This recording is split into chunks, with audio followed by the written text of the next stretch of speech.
మందకృష్ణ మాదిగ గారి రాజకీయ నిర్ణయాల పట్ల భిన్నాభిప్రాయాలు ఉన్నప్పటికీ తన 30 ఏళ్ళ ఉద్యమ చరిత్రలో ఎన్నో సామాజిక ఉద్యమాలు హక్కుల గొంతుగా నిలవడం జరిగింది.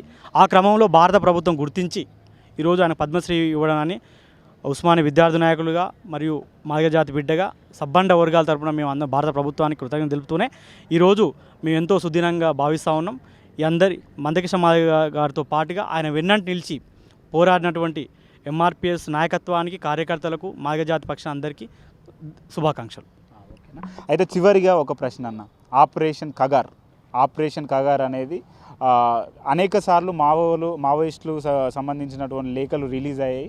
వాళ్ళు ఈ మధ్య కాలంలో కూడా మళ్ళీ ఒక లేఖ రిలీజ్ చేయడం జరిగింది.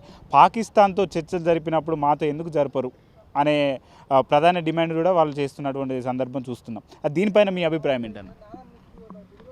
మా నాయకులు రాహుల్ గాంధీ గారు కావచ్చు, ఇక్కడ ముఖ్యమంత్రి రేవంత్ రెడ్డి గారు, చాలామంది కాంగ్రెస్ పార్టీ నాయకులు అందరూ కూడా మావోయిస్టులని ఒక సామాజిక కోణంలో సామాజిక సమస్యగా చూసి దాన్ని చర్చలు జరపాలని కోరుకుంటున్నారు.